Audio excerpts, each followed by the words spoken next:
T1 could pick that up themselves. And again, even though we don't really see it flexed as much anymore, still could. They've actually gone for the Tristana ban, so to like a Nautilus or Leona, because his engage isn't as long range. You know, you have to be in W range. If you have flash, then sure. But they have a Vi, so all those concerns about, hey, they have a poke-heavy composition, we might be out of range, the Vi can easily solve those. So I think team fighting power, without a doubt, goes in favor of HLE ESPORts. The main thing I'm looking at is what can this Nidalee do? Can they just slow the pace of the game down and get into those 5v5s? I'm glad we get a draft like this for game number 1, because it does feel like T1 have come in with a totally new plan. You see it right from the bans. They're not going for the same style that they played in the last couple of matchups, and they're trying to play their own style. They first pick Owners Nidalee, and I think we're going to know right from this first game if it's going to work for them, or if HLE ESPORts will just be the better team tonight. Yep, a lot of pressure on T1's shoulders to get an early win in this matchup, especially banking on the power of this Nidalee and Owner's hands. Well, let's see how it goes. Game number 1 of Saturday Showdown starts right now.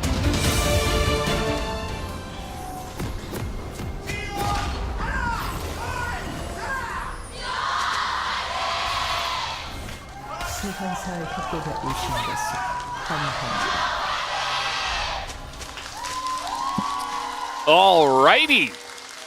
As I didn't quite see who that was, but someone new was doing the chant for the side of T1. So apparently it's a YouTuber, Jang Sung-gyu from Workman. You guys may know him, announcer as well. But anyway, now he's kind of in an awkward spot. They could still try to go for it. If Doran, okay, the angle isn't there! Yes, it is! Doran is gonna live and Zeus is going to die! Doran able to get away from the gank. Such a clutch play from Doran. That's why I'm behind a little bit, as we do have Doran trying to get over here and stop them from taking the Krugs, or the Grubs rather. But Peanut's doing the Drake, so yeah. Not going to be able to. 4 Grubs going over to the side of T1, and Carrier just wants to fight as they immediately dunk onto Peanut, and he goes down. But the turn here onto Zeus as he's going to fall, but Doran on the run is going to hop away. And T1, they do trade 1-for-1, but take a look at this. They have control of the river, and that means they should get 6 Grubs. Yeah, super decisive play there from Carrier. Peanut didn't get to play the game. No flash used, no ult used, and I feel like that loss of power, that engage threat being unavailable, really cool. Zeus in a bit of trouble here, especially with the TP coming on in. The Talia just to join in on this one, and Zeus, no Dominus, no hope of survival. though. Oh, the double stun with the counter-strike, and now Zeri is popping off Viper, gonna help in dealing down. Viper didn't earn it. So, Baker is so far up the lane here. He's trying to trade on a Zeka, but he has Seraph's finish. That's just... Zeus cannot get on Zeka, but they burn so much to do so. This read from Zeus was so fantastic. Comes in, preps the ult early to get the rage bar, and as he comes in, Zeka's already thrown the Unraveled Earth, but he seismic shoves Zeus, and immediately the Vial is committed. So now, your biggest tools have been burned on the Renekton. Guma's able to ult in and free hit. Doran is focusing Carrier and doesn't even manage to succeed, so Ona can just clean up that for the shutdown. And look at Guma and Faker, they're full HP. They haven't been touched. Guma, not his best play, but, you know, I received Banana Brush control, and they say, okay, we're fine to just fight here. Trying to circumvent them.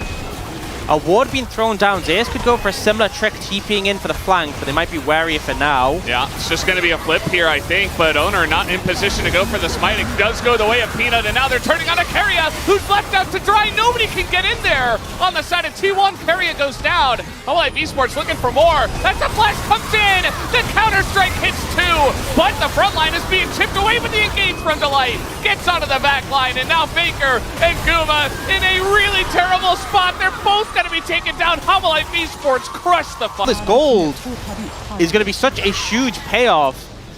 T1, you know, the ideal scenario of this game would be they secured that 3rd dragon, maybe a Baron themselves. They're fake backing. They're fake backing. They're not actually backing, and Faker Faker, he falls for it, trying to just farm in front of them, and that is going to be Faker down. And now Doran is just gigantic on the Jax, and they're just diving over the wall. It's very risky, but they just don't care as they're getting into that backline. T1 are falling like a house of cards. HLE ESPORTS will win this game. The confidence from HLE ESPORTS, the fake back into the faker pick, and every time it looks like the fight is over, one more person steps up, finds the angle, continues in. Honestly, just some beautiful execution there. Very crisp team fighting, and HLE ESPORTS start this series off with a bang. Absolutely. Huge win from HLE ESPORTS in this one. T1 were able to win early on in the lanes, but No, I think maybe when you get the second rotation, the thing that sticks out to me is the Rakan ban. You know, Delight was fantastic on the Alistar. What did you actually gain from the Rakan ban? I feel like, honestly, you could switch that out for a Jax ban or an Alistar ban, and probably fare better in this situation. So we'll see. But the thing is, now T1 have revealed that their plan was to first pick Nidalee. So now we're in a situation where HLE ESPORTS are like, do we ban Sejuani? That's the question. Yeah, I mean, is being posed right now. Yeah, they banned Sejuani second in the first game, so now they're mixing up the order. So closing the gap on a T1 might be harder, and the thing is, T1 still have that poke for the Nidalee, the Jhin as well. If the poke starts to land, you can just open up with the ultimate. But I still feel like there's a lot of team fight power in HLE ESPORTS. T1's composition needs a fair bit of finesse, so we'll see. Yeah. See what they're able to do in this one. It feels very similar to game one with wildly different compositions. I mean, maybe not wildly, but definitely a lot of new picks coming through. As hoping for lucky T1. A lot of T1 fans here hoping that they can turn things around, but I don't know. It just feels like HLE ESPORTS have their number this split, especially after the way the first series ended between them just 8 days ago. And, well, we might get a repeat here unless T1 can make this comp work. Yep, that's the question. Can they pull it off? They obviously had a good early game last time, but they need more, and they can't make those critical mistakes in the 5v5s. It's not going to be easy. Tons of team fight power here on the side of HLE ESPORTS. Let's get ready. Let's hop onto the rip for game number 2.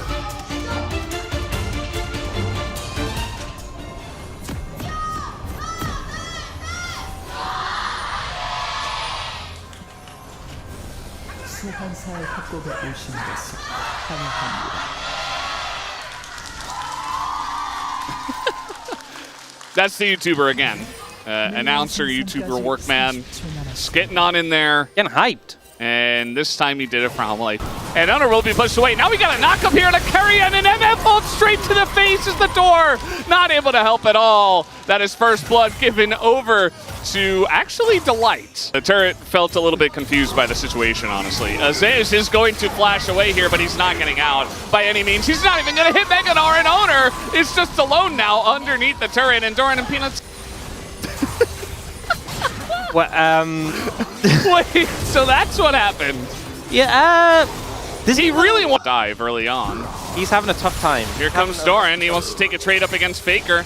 Not going to overextend. There's not much of a wave here, though. Keria is trying to get this done. The stun comes down, and Doran flashes, but it's not enough as the Faker is going to go down to the last shot from the tower. Survives long enough for 7 minutes. Well, we're gonna, we got a little dive going on here as another TP is gonna come. Keria's just gonna die to the turret. Zeus says, yeah, maybe I can do that as well. Can he even get the knockup? Comes in from Delight, and the dive is just... It's Mountain Soul again, by the way. So, pretty interesting stuff. Guma's just gonna walk by the Zyra, and he's gonna get rooted and die. So... This has happened a lot. I feel like T1 are the replay. How can you show a replay at a time like this? Okay, so this is how they got Peanut. Yeah, just stepped up too far when the team out there. This is kind of the value of the Jhin into the Zyra, with it being in a mobile pick.